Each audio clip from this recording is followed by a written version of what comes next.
Hello friends, today we are going to start along with Science 1, chapter number 1, Gravitation.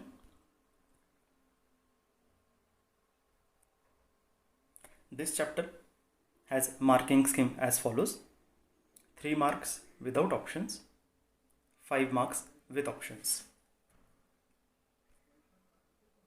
Let us quickly see what is present on page number 1. Can you recall? Here they have asked us one question: what are the effects of force acting on an object? Now imagine if an object is in motion. एक object है जो motion में है, उस पर अगर हम लोग कोई फोर्स अप्लाई करेंगे तो वो ऑब्जेक्ट रेस्ट को आ जाएगा. Second, if an object is in rest then it will be set in motion. कोई अगर ऐसी ऑब्जेक्ट है जिसको रेस्ट में रखा गया है, उसको थोड़ा सा पुश कर दो, वो मोशन में सेट हो जाएगा. And third thing, it can cause to change the size of object, also sometimes shape of the object. So these are some possible outcomes of force. Next question is, what types of forces are you familiar with? आपको कौन कौन से forces पता है? There are many forces. Some of them are listed over here. Magnetic forces, जो हमें magnet में दिखता है. Gravitational force, mostly we are familiar along with gravitational force with respect to earth. तीसरे फोर्स के बारे में हम सब जानते हैं, वो है मैकेनिकल फोर्स. मैकेनिकल डिवाइसेस में ये फोर्स प्रेजेंट होती है. Electrostatic force, muscular force as well as frictional forces. And now one very interesting question, what do you know about gravitational force? क्या होती है ये फोर्स? एक्चुअली हमें ये फोर्स के बारे में सिर्फ अर्थ के पर्सपेक्टिव से पता है. हम ये जानते हैं कि कोई भी चीज़, कोई भी ऑब्जेक्ट अगर हम लोग ऊपर फेंकेंगे तो ये फिर से अर्थ की तरफ ही नीचे आने वाली है. तो ये क्या फोर्स है? This force is referred to as gravitational force. It has been defined in English in the following way: the force which is exerted by the earth to pull objects towards the centre of earth is known as gravitational force. Now some basics, कुछ basics के बारे में बात करेंगे कि gravitational force कैसे discover हुआ था. हम सब जानते हैं न्यूटन एक बार एप्पल ट्री के नीचे बैठे हुए थे और ऊपर से एप्पल गिर गया. ही स्टार्टेड वंडरिंग कि एप्पल नीचे ही क्यों गिरा, आजू बाजू साइडवेज में ये क्यों फ्लाई नहीं कर रहा है, या फिर ये मून की तरफ क्यों नहीं अट्रैक्ट हो रहा है. एंड देन ही कंक्लूडेड कि okay, there must be some force which is exerted by the earth on the apple, and this force is known as gravitational force. ये एक एनिमेटेड फनियर वर्जन है same example का. Apple is falling on his head and he discovered the gravity. Now there is an interesting another question, can you recall, but this is now present at the bottom part on page number 1. Let's see that question. ये question हमें पूछ रहा है कि what are Newton's laws of motion. Describe करो इसे. So let us see one by one. Newton's first law of motion. An object will continue to remain in the state of rest or of uniform motion until an external unbalanced force acts on it. एक object अगर rest में है तो वो rest में continue करेगा, motion में है तो मोशन में कंटिन्यू करेगा, जब तक उस पर कोई बाहर से एक्सटर्नल अनबैलेंस्ड फोर्स काम नहीं करती है. इसका मीनिंग समझेंगे हम. Let us see this example. In this example two celestial bodies could be seen. One is sun, another is earth. Earth एक स्पेसिफिक ऑर्बिट में मोशन में सेट की गई है. सिमिलरली सन फ्रॉम एजेस, कितने ही सालों से, लाखों करोड़ों सालों से एक ही पोजीशन में है. अगर कोई ऑब्जेक्ट रेस्ट में है, जैसे इस एग्जांपल में sun, it will continue to remain in rest. अगर कोई ऑब्जेक्ट मोशन में सेट की गई है, for example in this case earth, तो वो मोशन में ही रहेगी until unless external unbalance force acts on it. जब तक कोई अनबैलेंस फोर्स, पावरफुल फोर्स जिससे इसका बैलेंस डिस्टर्ब हो जाए, ऐसी फोर्स अगर काम नहीं करती, तब तक अर्थ मोशन में ही रहेगी, वो रेस्ट में नहीं आएगी. और सेकंड, सन रेस्ट में है तो रेस्ट में ही कंटिन्यू करेगा, it will not be set in motion. This is Newton's first law of motion. Let us see one more example. In this example an object is in motion. एक truck है जो motion में है, and it collides along with a wall. एक wall को जाके टकरा जाती है. So when it collides, you can find that its motion is stopped abruptly. अचानक से ये मूविंग ट्रक मोशन में जो थी वो अभी रेस्ट में आ गई है. So when an object is in motion, it could be stopped by external unbalanced force. In this case, that force is applied by the wall. This is how we can understand Newton's first law of motion. Second law, the rate of change of momentum of an object is directly proportional to the force applied on object. It is given by F equals to ma. यह definition ऐसा कहता है that object में जो भी momentum से change होने वाला है उस मोमेंटम को फोर्स से प्रोपोर्शनेट होता है. In this case, the equation is given by F equals to ma, where F is force, m is mass of object, a is acceleration. जब हम m को a से मल्टीप्लाई करते हैं, मास को एक्सेलरेशन से मल्टीप्लाई करते हैं, उससे हमें ऑब्जेक्ट का मोमेंटम मिलता है. और ये जो मोमेंटम होता है ये फोर्स पे प्रोपोर्शनेट होता है. फोर्स कम रहेगा, मोमेंटम कम होगा. फोर्स अगर ज़्यादा है तो मोमेंटम हमें ज़्यादा मिलेगा. Let us see with an example. इस एग्जांपल में we are trying to kick metallic ball as well as balloon. एक मेटल के बॉल को और बलून को किक करने की हम कोशिश कर रहे हैं. दोनों ही केस में अमाउंट ऑफ फोर्स जो अप्लाई किया जा रहा है वो सेम है. अगर फोर्स सेम है तो इफेक्ट भी सेम आना चाहिए, मगर वैसा नहीं हो रहा है. It is not happening. You can find the metallic ball moves slowly. Metal ball की मूवमेंट स्लो है, मगर बलून जो है वो क्विकली उड़ गया है. It is being pushed, throw किया गया कहीं दूर. अगर फोर्स सेम है तो फिर दोनों में एक्सेलरेशन इतना डिफरेंट क्यों है? Here force F is same but A has changed. A is acceleration, और ये एक्सेलरेशन चेंज क्यों हुआ है? Because the mass of object is different. M in case में डिफरेंट है, M की वैल्यू डिफरेंट है. मेटेलिक बॉल में M मतलब मास ज़्यादा है, वेराज बलून में M मतलब मास की वैल्यू कम है. अगर मास ज़्यादा है तो एक्सेलरेशन कम होती है, मास कम है तो एक्सेलरेशन ज़्यादा है. In this case, the force exerted is equal. Let us see one more example. ये एग्जाम्पल में दो ऑब्जेक्ट्स साइमल्टेनियसली नीचे ड्रॉप किए गए हैं. Since both objects are dropped simultaneously, इन दोनों पे जो फोर्स अप्लाई हुआ है वो फोर्स सेम है.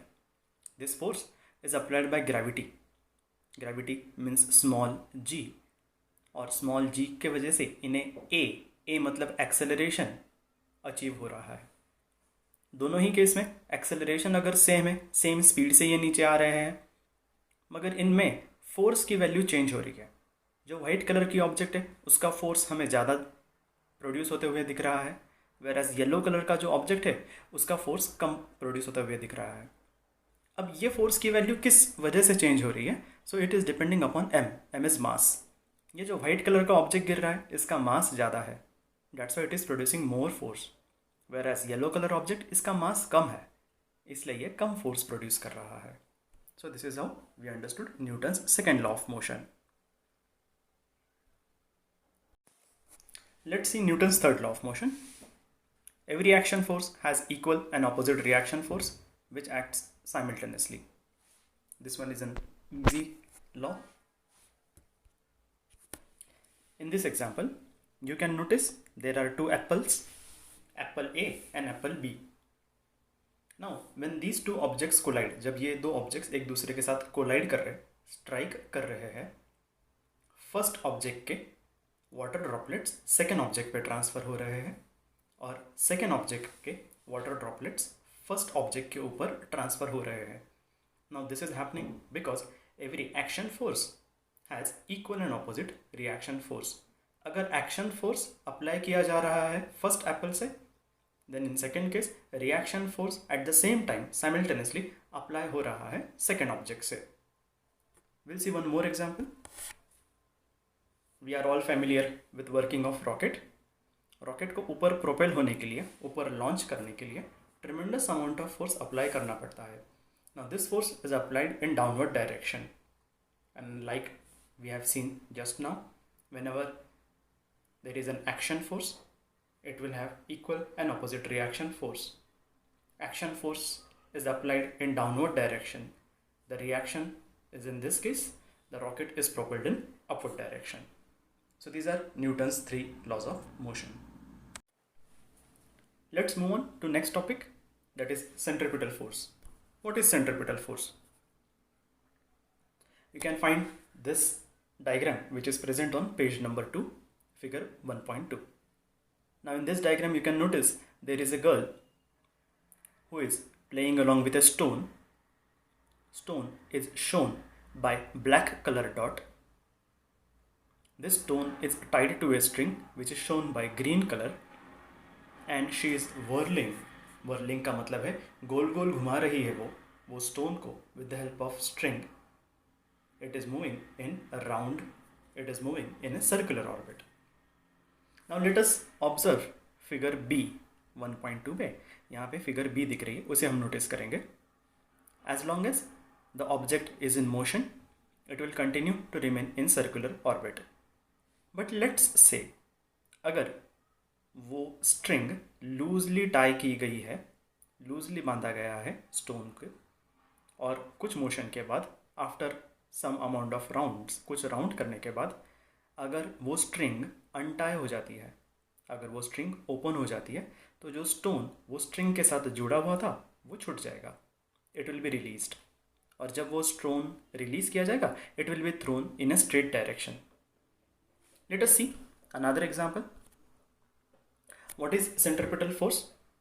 Centripetal force is a force which is acting on any object which is moving in a circular direction, in a circular path, and this force will be directed towards the center of circle. It is called as centripetal force.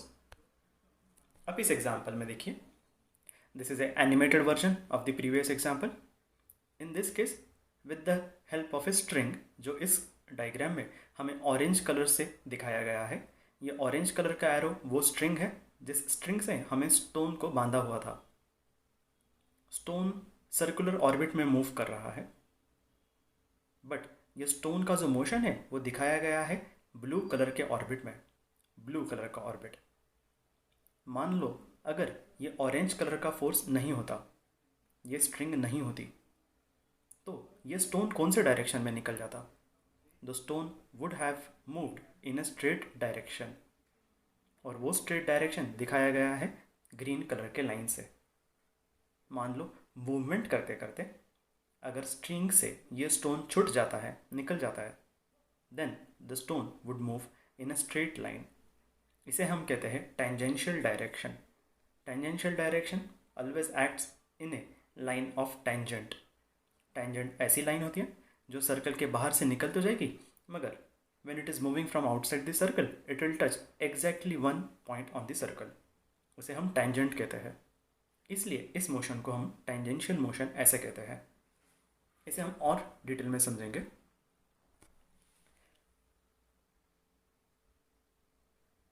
Now this is very well explained, self-explained animated diagram. इस diagram में object circular motion में set है. It is moving in a circular orbit, मगर जब ये circular orbit में motion कर रहा है, at one point of time we are releasing it. हम उसे रिलीज़ कर दे रहे हैं. रिलीज़ करने के लिए हमें उस पर एग्जिस्टिंग फोर्स को हटाना पड़ेगा, और उस फोर्स को हटाने के लिए हम यहाँ पे सीज़र की हेल्प ले रहे हैं. With the help of scissor हमने वो स्ट्रिंग काट डाली है. We are cutting that string, and whenever that string is getting cut, जब भी वो स्ट्रिंग कट हो जाती है तब उसका मोशन चेंज हो जाएगा. Now it will continue to remain in its own motion. जो उसकी खुद की मोशन थी, जिस पे स्ट्रिंग का कोई भी इफेक्ट नहीं दिख रहा, उस फोर्स में वो कंटिन्यू करेगा. मगर ये फोर्स तो किसी और डायरेक्शन में काम कर रही है. So this force is acting in a straight direction, tangent direction में काम कर रही है. अगर ये फोर्स स्ट्रेट डायरेक्शन में काम कर रही है, तो ये ऑब्जेक्ट गोल गोल क्यों घूम रहा था? Why was it moving in a circular orbit? It was moving in a circular orbit because there was some force which was pulling that object towards the center. और इस फोर्स को, जो उस ऑब्जेक्ट को towards the center पुल कर रही थी, इसे हम सेंट्रीपिटल फोर्स कहते हैं. In this example, it is shown by red color. उस फोर्स को हम सेंट्रीपिटल फोर्स कहेंगे. These are some questions for your self study. Try to solve it in a proper notebook. So chalo, let's move on next topic, that is Kepler's laws. We'll mark this topic as IMP, important topic hai. If this question comes, it can come for around 3 marks. Let's see what are Kepler's law. Kepler's law हमें planets की position और उनका motion identify करने में help करता है. Kepler described 3 laws explaining how their positions are and how their movement occurs. Let's see in detail. Kepler's first law. Orbit of a planet is an ellipse with sun at one of the foci. इसे हम example के साथ समझेंगे. Now here you can see there is an elliptical orbit. एक elliptical orbit दिखाया गया है. This is the orbit in which Earth is moving. Earth का motion इसी orbit में हो रहा है.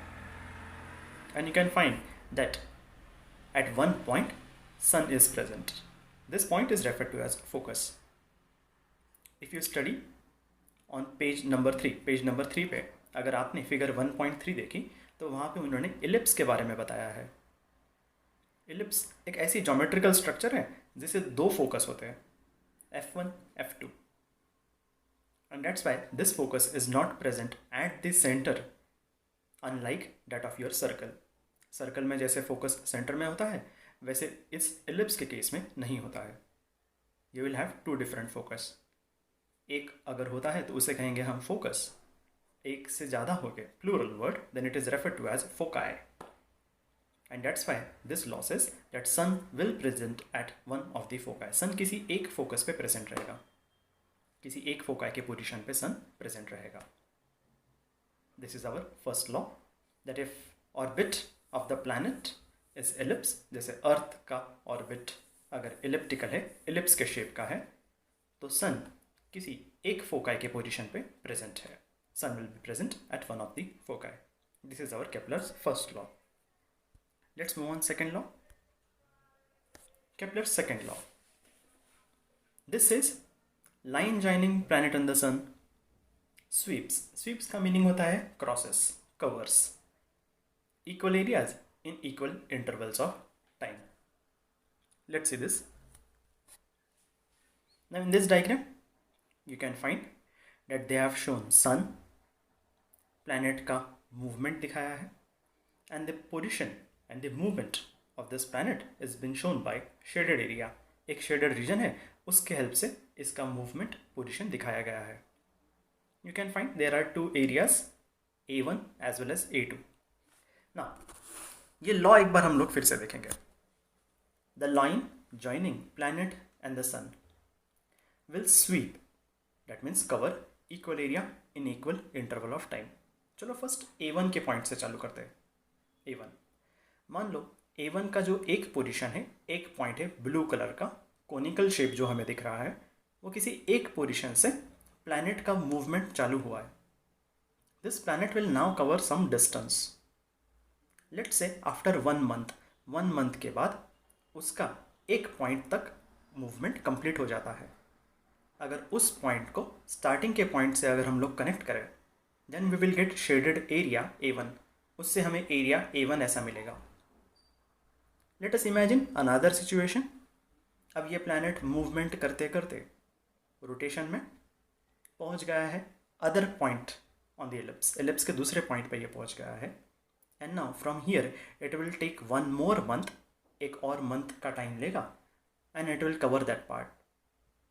आफ्टर 1 month इसका जितना पोजीशन है, जितना मूवमेंट हुआ है, वो हम दिखाने की कोशिश कर रहे हैं with another shaded area, and that shaded area we have named at A2.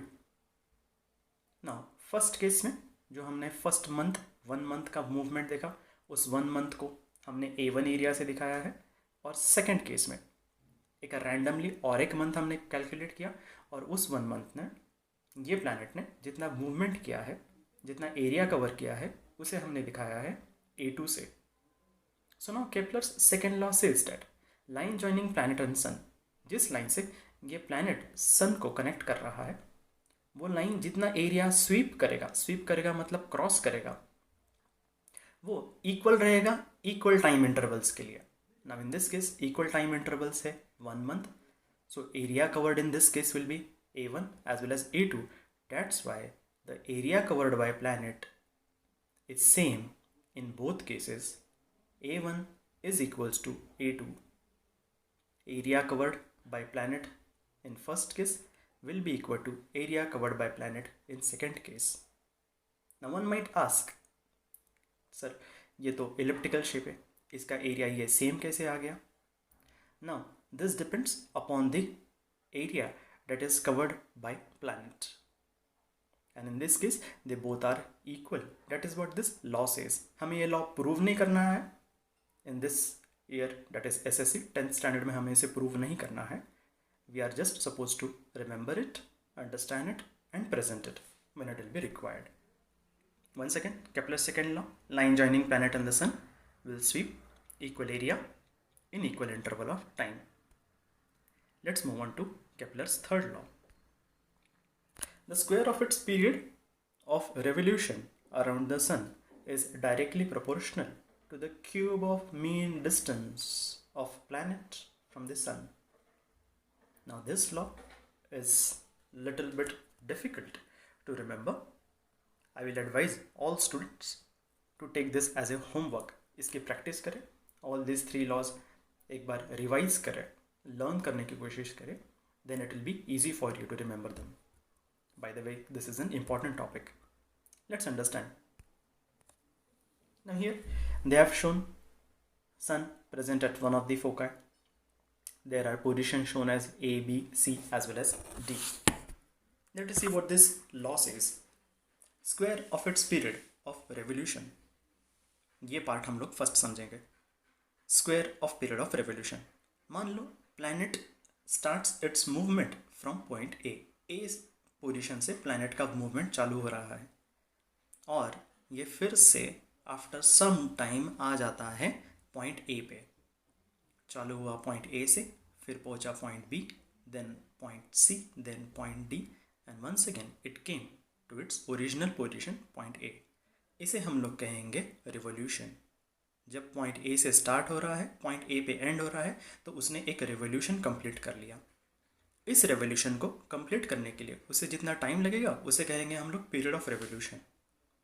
मान लो ये प्लैनेट अर्थ है. If this is earth then this period of revolution will be 365 days, जिसे हम कहते हैं 1 ईयर. इसने 1 ईयर ले लिया इसकी एक रिवोल्यूशन कंप्लीट करने के लिए. ना केपलर का थर्ड लॉ स्टार्टिंग में ये कहता है square of its period of revolution.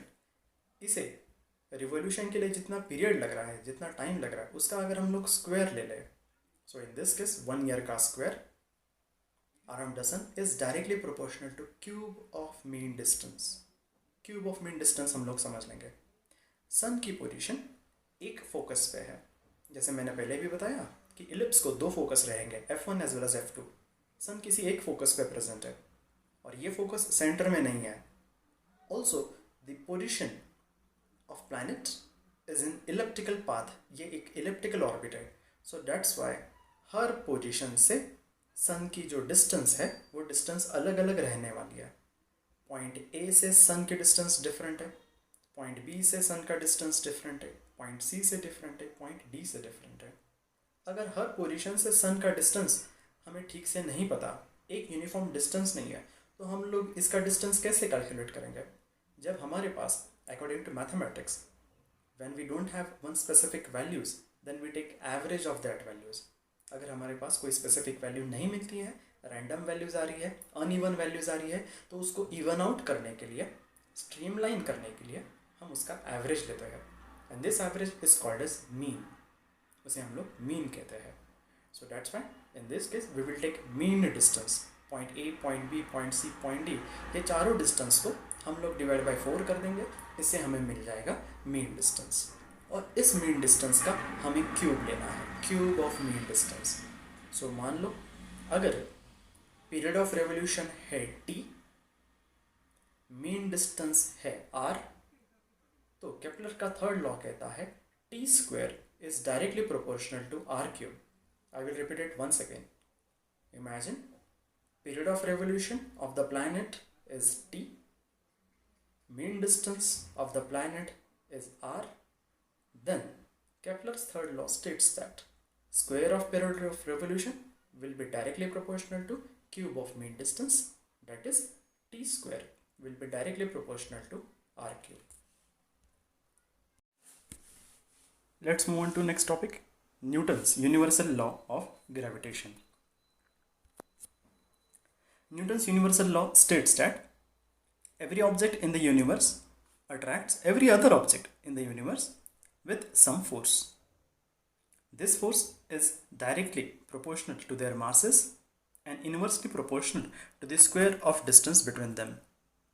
Let us understand this. Now in this example, you can find there are two objects which are indicated by M1 and M2. They are kept apart from each other. This distance is given by small r. Newton's universal law states that Newton's का universal law ये कहता है दो objects M1 M2 universe में कहीं भी हो, they are applying some amount of force of attraction. ये दो ऑब्जेक्ट्स जो M1 और M2 से इंडिकेट किए गए हैं, ये एक दूसरे पे फोर्स ऑफ अट्रैक्शन अप्लाई कर रहे हैं. Now this force of attraction in this case is indicated by F. F दोनों तरफ से है. फोर्स की वैल्यू बोथ साइड से एग्जर्ट हो रही है. ऑब्जेक्ट 1 से भी F है, ऑब्जेक्ट 2 से भी F है. But now these two forces are acting in opposite direction and they are directed towards the center. This is Newton's universal law of gravitation. अब Newton's universal law of gravitation में detail में क्या कहा गया है? Detail में ये कहता है कि ये जो फोर्स है it will be directly proportional to the product of masses. अगर मास की वैल्यू ज़्यादा है फोर्स विल बी मोर, अगर मास की वैल्यू कम है force will be less. That's why earth पे ग्रेविटेशनल फोर्स ज़्यादा है because mass of earth is more. At the same time moon पे फोर्स ऑफ अट्रैक्शन कम है because mass of moon is less. This law also states that this force will be inversely proportional to square of distance. Square of distance पे ये force inversely proportional है. Inversely proportionate का meaning होता है अगर एक वैल्यू बढ़ जाए तो दूसरी वैल्यू कम हो जाएगी, और अगर दूसरी वैल्यू बढ़ जाए तो पहली वैल्यू कम हो जाएगी. You can imagine a seesaw effect. Seesaw आप इमेजिन कर सकते हो. अगर एक वैल्यू कम हो जाएगी तो दूसरी वैल्यू अपोजिट वैल्यू ऊपर निकल जाएगी, बढ़ जाएगी, और ये अपोजिट वैल्यू अगर फिर से नीचे आ जाएगी तो इसके ऑपोजिट वैल्यू फिर से ऊपर निकल जाएगी. This is called as seesaw effect. That is what happens in inverse proportional. Let us see this in detail. इसको हम लोग डिटेल में समझेंगे. Here, two objects M1 and M2 are exerting force. These forces are indicated by F1 as well as F2. The distance between two objects is taken from their centers, respective centers of their masses. It is indicated by R. So Newton's universal law of gravitation states that force of attraction F1, which is also equal to F2, is directly proportional to their product of masses M1 multiplied by M2, inversely proportional to the square of distance, that is 1 upon R square. If it is proportionate, it could be equated. अगर कोई value proportionate होती है उसे equate करने के लिए हमें constant value declare करनी पड़ती है. In this case, that constant value is given by capital G. We have earlier seen in 9th standard small g. Small g का रिलेशन हमेशा एक्सेलरेशन ऑफ ग्रेविटी से रहेगा. Capital G is universal gravitational constant. I will repeat. Small g का relation हमेशा acceleration due to gravity इस value से जोड़ा जाएगा जिसकी वैल्यू होते हैं 9.8 मीटर पर second square m/s square. And this case we are having capital G. I will always keep on referring as capital G or small g. Capital G is considered as universal gravitational constant. इसकी भी एक value होती है जो हम लोग आगे देखेंगे. Its value is 6.67 into 10 raised to minus 11 Newton meter square per kg square. Now इस लॉ को हम थोड़ा सा डिटेल में समझेंगे. जैसे मैंने कहा था कि अगर मास की वैल्यू कम होती है तो ग्रेविटेशनल फोर्स की वैल्यू कम होती है. In this example, you can find that there are two scenarios. In first scenario, case A में दो ऑब्जेक्ट्स दिखाए गए हैं. These two objects are small in their sizes. उनकी मास की वैल्यू कम है. That's why gravitational force is less. Second case में B वाले एग्जाम्पल में दो बड़े ऑब्जेक्ट्स दिखाए गए हैं. They are having greater masses. As the value of mass is large, that's why gravitational force is large. If mass is less, gravitational force is less. If mass is more, gravitational force will be more.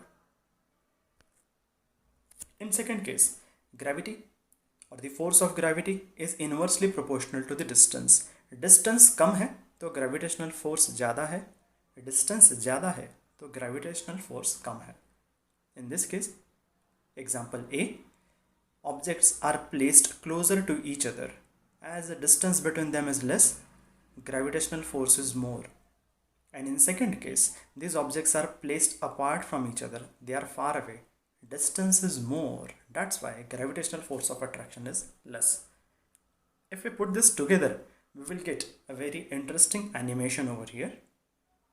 अगर distance बढ़ जाता है तो force की value कम हो रही है, और शुरू में जब डिस्टेंस कम होता है तो ग्रेविटेशनल फोर्स की वैल्यू ज़्यादा है. You can also notice the value of G is denoted over here as 6.67 into 10 raised to minus 11. Physics का एक रूल होता है, physics as well as mathematics, कोई भी स्टैंडर्ड वैल्यू रिप्रेजेंट की जाती है आफ्टर वन डिजिट. एक डिजिट के बाद उसमें डेसिमल इंट्रोड्यूस किया जाता है. जैसे स्मॉल जी की वैल्यू हम लोग डायरेक्टली 98 नहीं कहते, उसे डिनोट करते हैं 9.8. इस कैपिटल जी की वैल्यू को भी 667 ऐसे नहीं कहेंगे, 66.7 ऐसे नहीं कहेंगे. फर्स्ट डिजिट के बाद पॉइंट डेसिमल इंट्रोड्यूस करते हैं, 6.67 ऐसे ही उसको रेफर किया जाता है. This is thumb rule basics. 6.67 into 10 raise to minus 11, इसका यूनिट होता है न्यूटन मीटर स्क्वायर पर केजी स्क्वायर. अगर हमने ऊपर की वैल्यू चेक की, then we are having capital G which is having capital F, m1 m2 as well as d square. Capital F मतलब फोर्स. फोर्स हम लोग मेजर करते हैं न्यूटन्स में.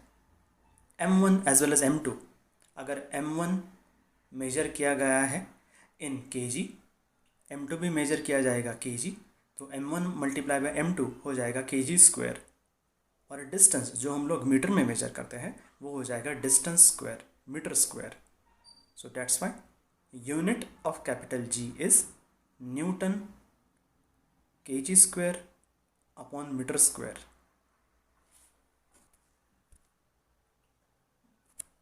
And in this example, it is shown capital G 6.67 10 raised to minus 11 Newton meter square upon kg square. Now we are having one more example of use your brain power that is present on page number 5. ये question देख लेंगे हम. This question asks, is there a gravitational force between two objects kept on a table or between you and your friend sitting next to you? If yes, why don't the two objects move towards each other? इस question को समझ लेंगे. Question ये पूछ रहा है कि अगर दो ऑब्जेक्ट्स टेबल पे रखी गई है तो क्या इनमें ग्रेविटेशनल फोर्स ऑफ अट्रैक्शन है? And if there is gravitational force of attraction तो ये अट्रैक्ट क्यों नहीं हो रहे? Why they are not getting attracted towards each other? The answer is as the amount of mass of two objects kept on desk is very small, force of attraction is negligible, hence the two objects won't get attracted. हमने अभी ऐसा देखा कि अगर mass की value कम होती है तो इन दोनों में फोर्स ऑफ अट्रैक्शन बहुत कम होता है. जो दो ऑब्जेक्ट्स टेबल पे रखी गई है, मान लो पेन है और पेन के बाजू में एक रबर रखा गया है या फिर पेंसिल रखी गई है, तो ये पेन और पेंसिल ये दोनों के मासेस बहुत कम है. And as the value of mass is very less, the amount of force of attraction is very less. It is almost negligible. और ये फोर्स का इफेक्ट इतना नेग्लिजिबल है कि ये दो ऑब्जेक्ट्स एक दूसरों की तरफ अट्रैक्ट होते हुए नहीं दिखेंगे. We cannot find them getting attracted immediately as if they are magnets. वैसा इफेक्ट हमें नहीं दिखेगा। Just because effect is not seen does not means there is no force. वहाँ पे इफेक्ट नहीं दिख रहा, इसका मतलब ये नहीं कि वहाँ पे फोर्स नहीं है। Yes, there is force, just the effect can not be scene.